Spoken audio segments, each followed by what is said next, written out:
Welcome to Suman TV. Hanuman Chalisa ఎలా పుట్టింది? ఉత్తర భారతదేశంలో క్రీస్తు శకం 16వ శతాబ్దంలో జీవించిన సంత్ తులసీదాస్ను సాక్షాత్తు వాల్మీకి మహర్షి అవతారంగా భావిస్తారు. భవిష్యత్తు పురాణంతో శివుడు పార్వతితో కలియుగంలో తులసీదాస్ అనే భక్తుడు వాల్మీకి అంశతో జన్మించి ఓ ప్రాంతీయ భాషలో రామకథను ప్రచారం చేస్తాడని చెప్తాడు. తులసీదాస్ రచించిన రామచరిత మానస సంస్కృతం చదవలేని కోట్లాది ఉత్తర భారతీయులకు రామకథను సుపరిచితం చేసింది. వారణాసి నగరంలో జీవనాన్ని కొనసాగించిన తులసీదాస్ నిరంతరం రామనామామృతంలో తేలియాడుతూ ఉండేవాడు. వారి సన్నిధానంలో చాలా మందికి అనేక మహిమలు ద్యోతకమయ్యేవి. ఆ ప్రభావంతో ఎందరో అన్య మతస్థులు సైతం అపర రామభక్తులుగా మారుతుండేవారు. సమకాలీనులైన ఇతర మత పెద్దలకు ఇది రుచించలేదు.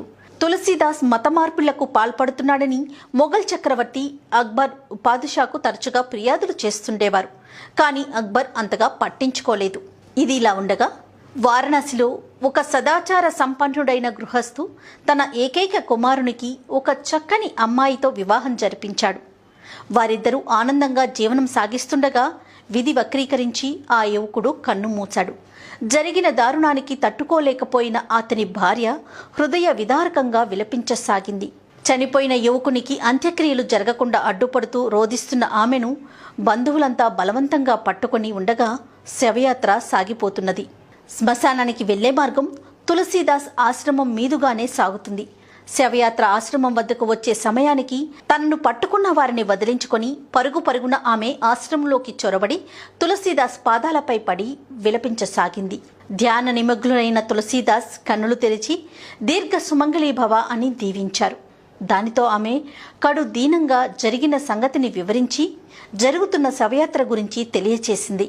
వెంటనే తులసీదాస్, తల్లి, రాముడు నా నోట అసత్యం పలికించడు అని శవయాత్రను ఆపి శవం కట్లు విప్పించి రామనామాన్ని జపించి తన కమండలంలోని జలాన్ని చల్లాడు. ఆ మరుక్షణం ఆ యువకుడు పునర్జీవితుడయ్యాడు. ఈ సంఘటనతో తులసీదాస్ మహిమలకు విశేషంగా ప్రచారం జరిగి రామ భక్తులుగా మారేవారి సంఖ్య నానాటికి ఎక్కువ కాసాగింది. ఇక ఉపేక్షించితే కుదరదని ఇతర మత పెద్దలంతా ఢిల్లీకి వెళ్లి పాదుషాకి స్వయంగా వివరించి తగిన చర్యను తీసుకోవాల్సిందిగా ఒత్తిడి తెచ్చారు. ఢిల్లీ పాదుషా తులసీదాస్ను విచారణకు పిలిపించాడు. విచారణ ఇలా సాగింది. పాదుషా, తులసీదాస్ జీ, మీరు రామనామం అన్నింటికన్నా గొప్పదని ప్రచారం చేస్తున్నారట అని అడిగారు. దానికి తులసీదాస్, అవును ప్రభు, ఈ సకల చరాచర జగత్తుకి శ్రీరాముడే ప్రభువు. రామనామ మహిమను వర్ణించటం ఎవరితరం అని చెప్పాడు. వెంటనే పాదుషా, అలాగా, రామనామంతో ఎటువంటి పనినైనా సాధించగలమని చెప్తున్నారు, నిజమేనా అని అన్నారు. దానికి తులసీదాస్, అవును ప్రభు, రామనామానికి మించింది మరొకటి లేదు. దానికి వెంటనే పాదుషా, సరే, మేమిప్పుడు ఒక శవాన్ని తెప్పిస్తాం, దానిని మీ రామనామం ద్వారా బ్రతికించండి, అప్పుడు మీరు చెప్పిందంతా నిజమని నమ్ముతాము అని అన్నారు. వెంటనే తులసీదాస్, క్షమించండి ప్రభు, ప్రతి జీవి జనన మరణాలు జగత్ప్రభువు ఇచ్ఛానుసారం జరుగుతాయి, మానవ మాతృలు మార్చలేరు అని చెప్పారు. వెంటనే పాదుషా, తులసీదాస్ జీ, మీ మాటల్ని నిలుపుకోలేక, మీ అబద్ధాలు నిరూపించుకోలేక ఇలాంటి మాటలు చెప్తున్నారు. మీరు చెప్పినవన్నీ అబద్ధాలని సభాముఖంగా అందరి ముందు ఒప్పుకోండి అన్నారు.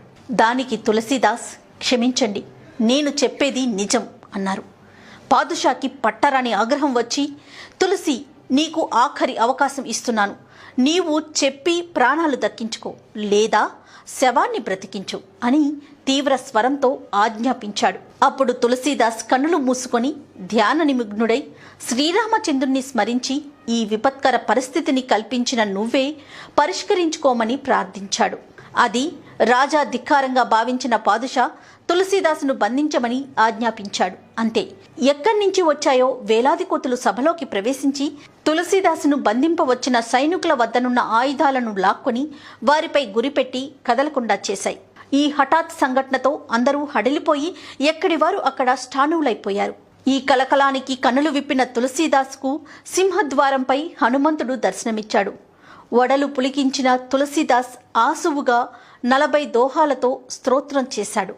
ఆ స్తోత్రంలో ప్రసన్నుడైన హనుమంతుడు, తులసి, నీ స్తోత్రంతో మాకు చాలా ఆనందమైంది. ఏమి కావాలో కోరుకో అన్నాడు.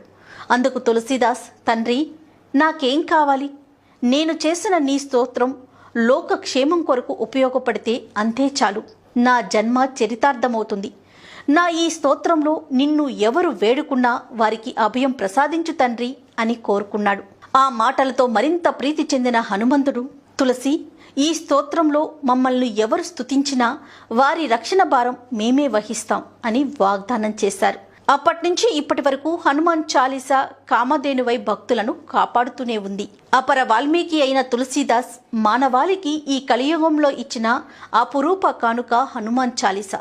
దాదాపు 500 ఏళ్ల తరువాత కూడా ప్రతి ఇంట హనుమాన్ చాలీసా పారాయణ గానం జరుగుతూనే ఉంది. ఆయన వెలిగించిన అఖండ రామజ్యోతి వెలుగుతూనే ఉంది.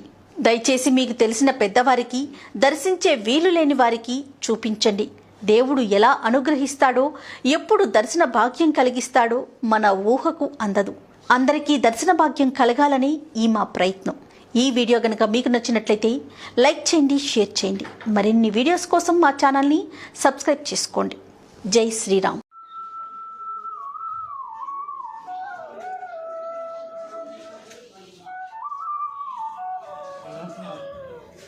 आपको लागा पोता दस